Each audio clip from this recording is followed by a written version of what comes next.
سے بچو، ناجائز کانٹیکٹ سبند تعلق سے بچو، توبہ کرو، پرائی عورتوں کے ساتھ جو کچھ غلط تعلق، غلط سبند، غلط بات چیت، چاہے نیٹ پر چاہے لائیو، جو ہوا ہو توبہ کرو، چھوڑو، اللہ سے معافی مانگو۔ حضرت حسن بصری رحمۃ اللہ علیہ نے یہ دوسری نصیحت کی۔ آتے آتے ٹرین میں اخبار پڑھ رہا تھا، پتہ نہیں میری نظر میں کیسی ایسی چیزوں پر پہلے جاتی ہے۔ کل کا قصہ اخبار میں، آج کے اخبار میں چھپا ہوا ہے۔ ایک مسلمان نے اپنی 2 جوان بیٹیوں کے ساتھ زنا کیا، سگی بیٹی کے ساتھ۔ کتنا زنا عام ہو گیا امت میں، اللہ جانا، سگی بیٹیوں کے ساتھ سگا باپ زنا کرے۔ آج کے اخبار میں، میری جیب میں ہے اخبار۔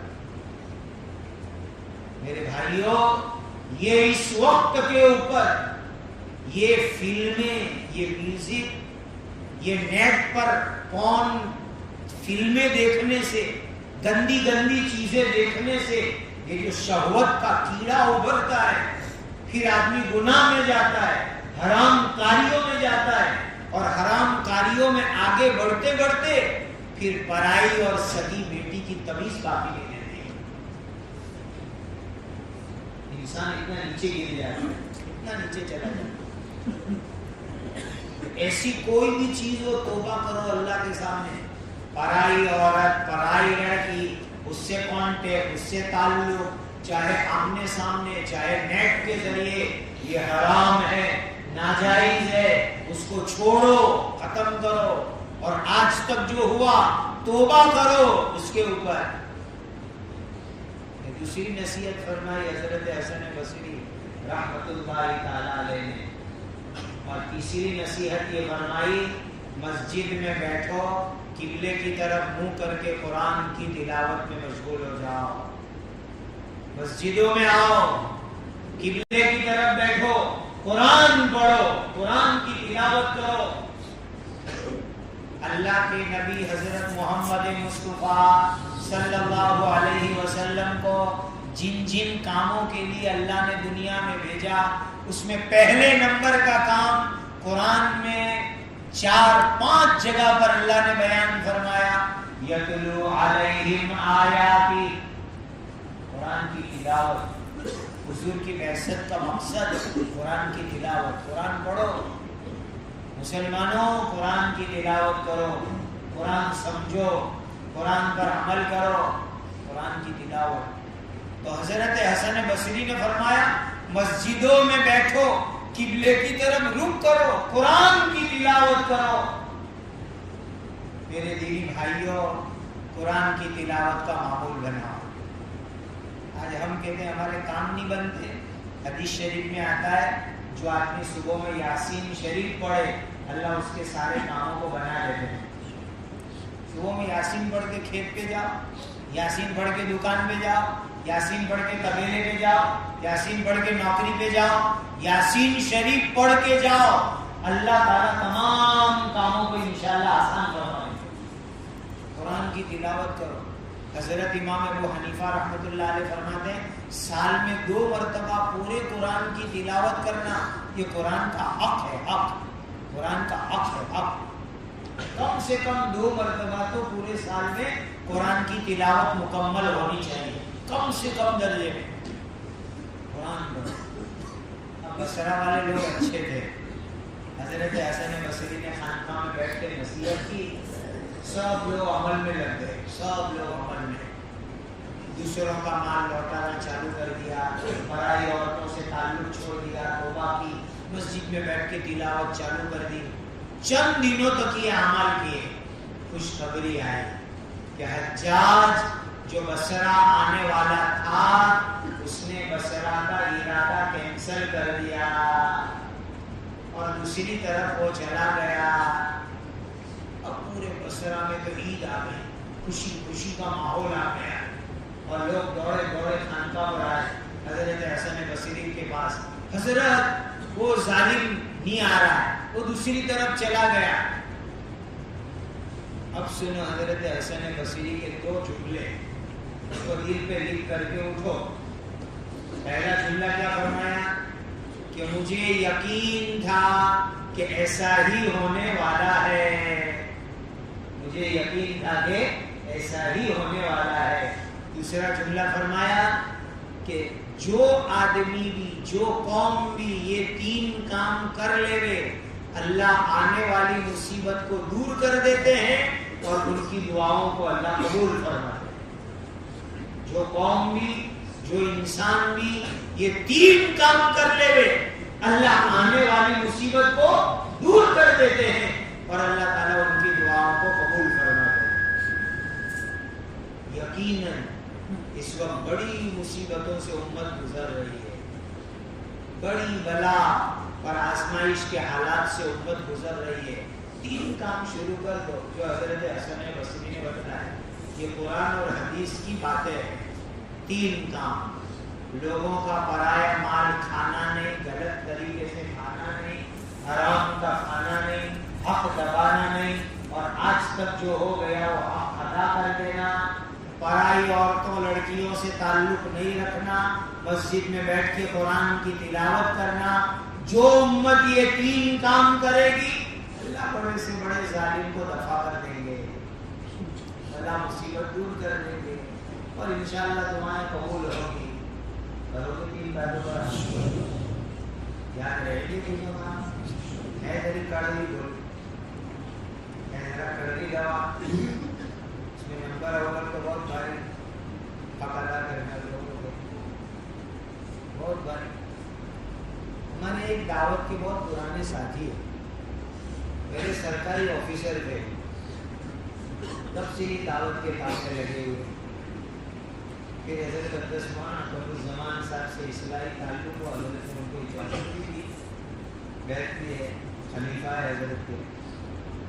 وہ اکثر ہفتہ اجتماع ہوتا ہے تو بیان میں وہ کہا کرتے ہمارے، دیکھو بھائی، ایک ہے دین عبادت والا اور ایک ہے دین معاملات والا۔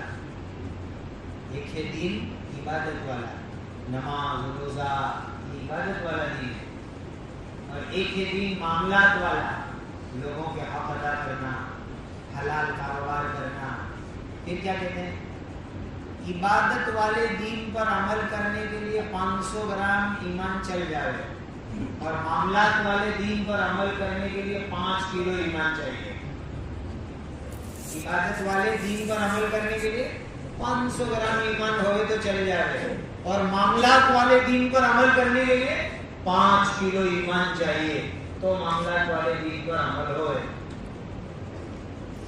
اور اپنے تو ٹاپ کوالٹی کے ایمان والے بننا ہے، 5 کلو والے، اور انشاءاللہ 5 کلو کی ڈگری میں اپنے کو جانا ہے، 500 گرام میں نہیں۔ اور وہ کب ہوگا؟ معاملہ۔ میں ہمارے ساتھیوں کو ایک بات کہا کرتا ہوں، آپ کو بھی کہو کہ فجر بعد 6 نمبر کا معمول ہوتا ہے نا، بیان کرنے کا 6 نمبر، تو ہم لوگ ایمان کو اتنا کھولتے ہیں کہ اشراق کا وقت ہو جاتا ہے، وہ اکرام والا نمبر کو کھولنے کی نوبت ہی نہیں آتی ہے۔ اب اشراق کا وقت ہوتا ہے تو اعلان کرے بھائی اشراق پڑھو گھر جاؤ، اکرام مسلم والے نمبر کو کھولو تو یہ سب چیزیں کھلے گی۔ لوگوں کا حق ادا کرنا، کسی کو ظلم نہ کرنا، معاملات کی صفائی، یہ سب اکرام مسلم میں آتا ہے۔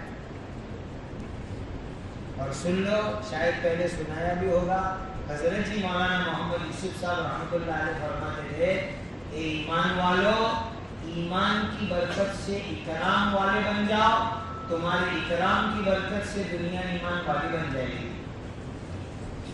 ایمان کی برکت سے اکرام والے بنو، اکرام کی برکت سے دنیا ایمان والی بن جائے گی۔ تو ابھی ایمان والا نمبر تھوڑا کم کھول لے گا، نماز والا بھی تھوڑا کم، اور جلدی جلدی اکرام مسلم پر جانا سیکھو، ذرا اکرام والے نمبر کو بھی کھولو تاکہ معاملات کی صفائی آوے، لین دین کی صفائی آوے، لوگوں کو ستانا پریشان کرنا ذرا کم ہوئے، تکلیف دینا ذرا کم ہوئے۔ آج تو لوگ دوسرے کو ستانے کو اپنی کامیابی سمجھتے ہیں، دوسروں کو پریشان کرنے، یہ اکرام مسلم ہے، دوسروں کا اکرام کرو، پریشان مت کرو، معاملات کی صفائی لاؤ زندگی میں، اللہ ان گزارشات پر مجھے بھی عمل کی توفیق عطا فرمائے، آپ حضرات کو بھی عمل کی توفیق عطا فرمائے۔ یقیناً بڑے گندے حالات سے، بڑے مصیبت بھرے حالات سے ہم گزر رہے ہیں، لیکن یہ 3 کام کا اہتمام کر لو، انشاءاللہ اللہ تعالی حجاج جیسے ظالم کو دور کر دے گے، حجاج جیسے ظالم، اور عافیت کا ماحول اللہ نے جو بصرہ میں قائم فرمایا وہی اللہ آج بھی قدرت والے ہیں۔ پہلا کام لوگوں کے حق ادا کرنا، حرام مال لوٹا دینا، دوسرا کام پڑھائی عورتوں سے تعلق نہیں، تیسرا کام مسجدوں میں تعلق پیدا کرو، قرآن کی تلاوت کرو۔ اللہ مجھے آپ کو اس کی توفیق اور سعادت